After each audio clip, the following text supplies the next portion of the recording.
So I'm starting off with my Morphe 3502 palette, and I'm taking the color Flux, and I'm using that on a really fluffy blending brush and applying that into my crease and slightly above the actual crease to act as my transition color. For the brow bone, I'll be taking Universal from the Morphe 3502 palette on an angle brush.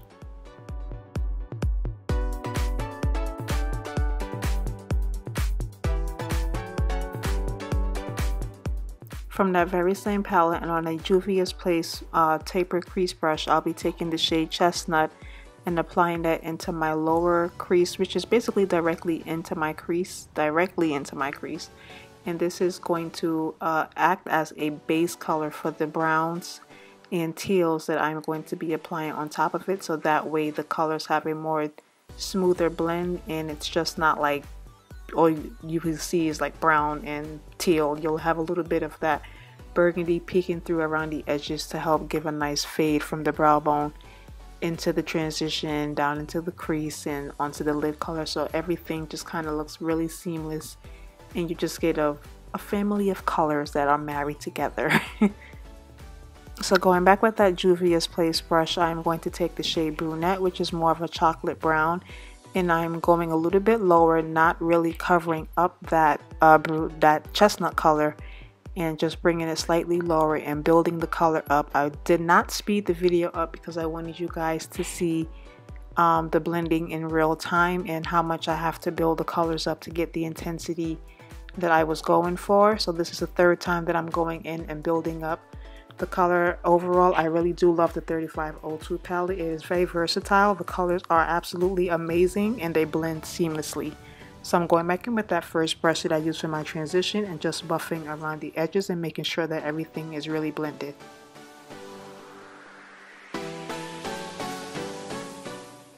For the next palette, I'll be taking the Retro Love palette from Bad Habit, which you can find on shophush.com, and the color that I'm using is called Free Love, which is this beautiful teal color. I will have a full review on this palette along with the others that I purchased from Shop Hush coming up. This is a dupe for the Subculture palette from Anastasia Beverly Hills, and the colors are literally spot on. As you guys can see, I have no problems with blending.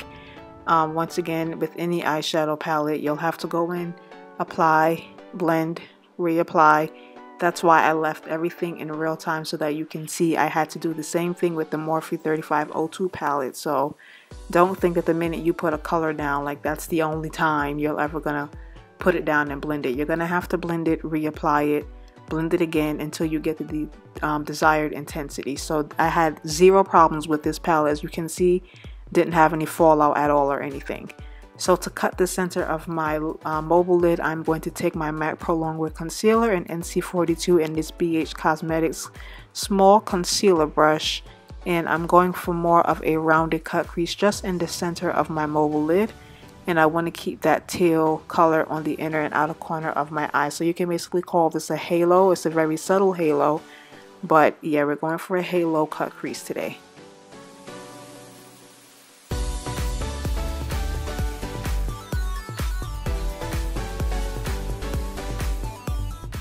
For the center of the lid, I am taking the shade Icon from that same Retro Love palette, and I am packing that onto my mobile lid using a MAC 232 brush. This is a more of a lime green shimmer, and I'm just applying that in a packing motion. We're making sure not to sweep too much so that way you reduce the amount of fallout and you get the best color payoff. Next, I'm going back in with that Free Love color from the Retro Love palette.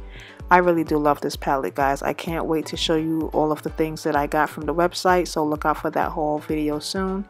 But these shadows to me are extremely buttery and I have zero problems. It was $12, either $10 to $12 compared to the $42 you would have to pay for the Subculture palette, and there's no kickback and very minimal fallout, so it is a great buy and the colors are literally spot on. For some added shimmer, I'm going to be taking my LIIIIIFE Cosmetics glitter adhesive, and then I'm going to go into my JCAT Beauty green glitter. It's a lime green glitter. I didn't want too much sparkle, but just enough that when I turn my head you would see some of the reflex. And I'm applying my Demi Wispy lashes from AliExpress. As always, these are my favorite lashes. If you ever want to bump them up, just add a couple of individuals, or you can even double stack these and they look great. I didn't apply any black shadow or liner or anything to my lash line this time. So now I'm going to move on to the face and use my No. 7 Beautifully Matte Primer. I am on the hunt for a new matte primer because this one discontinued. But I am going to set that with my Airspun powder and Naturally Beige. This powder is bomb. Everyone always complains about flashback, but you just have to know how to use the powder, because you can get flashback with just about any powder if you don't use it correctly. But this one I like to use to set my face beforehand. And I'm using the True Color foundation stick in Heavenly Honey from Black Opal. Underneath my foundation, I'm going to be doing the underpainting technique today. For those of you who don't know, underpainting is a very old technique. I always crack up when I see videos here on YouTube about foundation on over highlight and contour. Does it really work? And I'm like, of course it works. It's one of the oldest techniques in the book. It gives you such a flawless finish. If you're someone who has issues with flashback or anything of the sort, this is really a foolproof way to get a very seamless application. You can't go wrong with it, guys. It's what I use whenever doing makeup for reality TV, and whenever you take pictures, everything is just like so blended and so seamless because everything is underneath that base color. So yeah, definitely give it a try. And I'm using my MAC Beauty Sponge to blend this out, and I am going to go in with this foundation brush just to further blend. And of course, with underpainting, you can always opt to go a little bit lighter because you want the color to show up underneath and peek through the foundation. So you can go a shade or two lighter than your typical concealer that you would use on top of your foundation.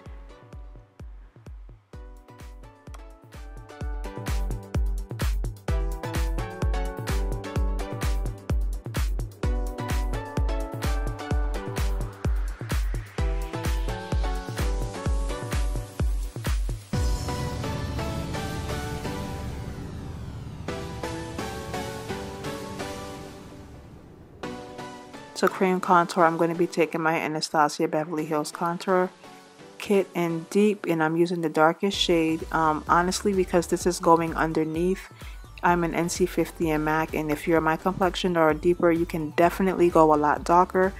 I didn't have anything in my makeup drawer at the moment. Everything was in my kit, so I just kind of used what I had on me at the moment. So you definitely feel free to go a little bit darker. The same way you can go lighter, you can go darker. And I used Suede Mocha from Black Opal as well. It still wasn't dark enough, but it definitely got the job done. It added more warmth to my face than it did shadow, but it still worked out really well. So yeah, I'm using a Sedona Lace contour brush just to blend that into my skin.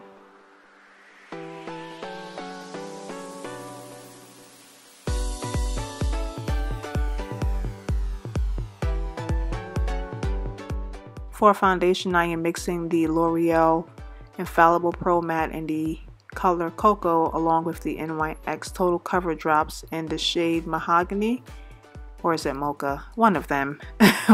Basically, the Loreal is too red and the NYX was too light, so I mixed the two together, and because one is matte and one gives more of a semi-matte finish, it gave my skin the perfect finish. It looked really skin light, and as you can see, the coverage is amazing because both of them are full coverage, well, more medium to buildable full coverage foundations. And once again, I'm using my MAC sponge to just blend that into the skin.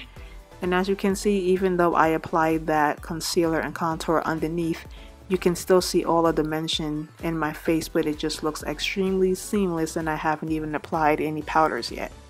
So definitely, if you are someone who is struggling to get that seamless, flawless blend, definitely try the underpainting technique.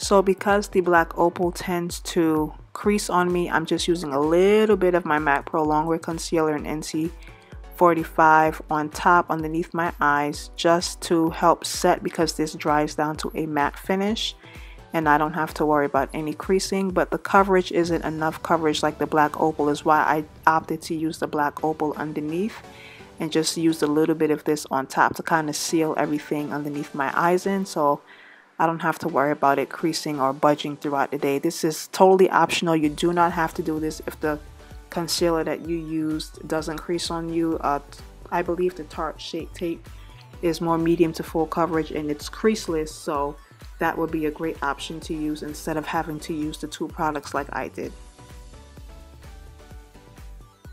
So to set all of that in place, I'm going back in with my Airspun powder and Naturally Beige, and I am using my Real Technique setting brush and just placing and patting this underneath my eye. You guys know I don't bake. I just press the product in, and this powder is so bomb because it basically fills in all of the pores that I have and makes me look extremely airbrushed. The key to using any translucent powder is to make sure that you are not applying too much, that you are wiping off the excess if you choose to bake, but then lastly you have to make sure that you're using a skin flesh tone powder to knock off any of the excess that may be sitting on top of the skin, so that way you don't see that white cast or get any flashback. Also using a spray such as Max Fix Plus, or one of my favorites, the Francis J Beauty Illuminating Setting Spray, will help to settle the powder and melt everything into the skin and make everything extremely seamless. So it's all about preparation and knowing what steps to take to eliminate any flashback or anything of the sort. So I hope that really helps. If you can get your hands on this powder, it's only like $6–7. It'll last you a lifetime and it is so worth it. So now that I've set my face, I'm going to apply a finishing powder, and I'm using the Ben Nye Chestnut powder, and this powder is basically my skin tone. And as you can see, I'm using this really big fluffy Juvia's Place brush, and I'm just knocking off the powder from underneath my eyes and the rest of my face down my neck, and making sure that everything is set even and fully blended, and I'm not going to have any flashback at all. So now I'm using the e.l.f. Dark Blush Quad as always, and I'm taking the darkest shade in the palette and using that to give my cheeks some color. And then I'm using the dark cocoa powder from Ben Nye to set my contour. And like you guys heard me say earlier, I'm just spraying my face with some of that illuminating setting spray to settle all of my powders. And right before that spray dries down, I'm going to take my Daneasa Myricks Angel Wings and Light Powder Highlighter, and then on top of that I'm going to go in with the Francis J Beauty Heavy Crowns Highlighter to add some glow to the skin. Of course, who doesn't want to glow in 2018? So I'm going to apply that in the high points of my face with this BH Cosmetics fan brush. And then to further smoke out my eyes, I'm going to go in with Black Ice Pro Longwear Eye Pencil from MAC Cosmetics and just run that into my waterline.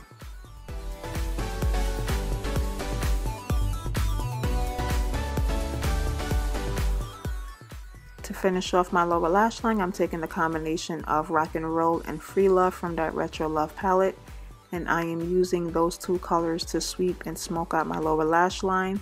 The Rock and Roll color is more of a warm auburn brown color, which is pretty similar to the transition color, and then the Free Love is the teal color that I used on my inner and outer corner. So I'm just using those two colors to kind of tie in all of the tones that I found in my crease and bring them and wrap them around my entire eye for a really smoky look. I'm going back in with that Real Technique setting brush to further blend out my lower lash line, and then I'm going to follow up with mascara, and this is just some Wet n Wild mascara that I got from Rite Aid for about $3 and change. It's basically the only mascara that I buy. It's really good and it's waterproof. So now going back into the Retro Love palette, I'm taking the shade that I use on the center of my mobile lid, which is called Icon, beautiful lime green color, popping that into my inner corner. And of course, as always, I'm lining my lips with MAC Chestnut lip pencil, and I'm just going to blend that in together. And then on top of that, I'm going to use this limited edition lipstick called Bianca, which is from the Batista Valley collection, and pat that in. And then on top of that, I'm going to take this Nika K New York liquid lipstick and apply on top. I'll place the name down below, and this is basically the completed look before I applied any gloss that you'll see in the pics afterwards. But I hope you guys enjoyed the look, and I will catch you all in my next video. Bye guys.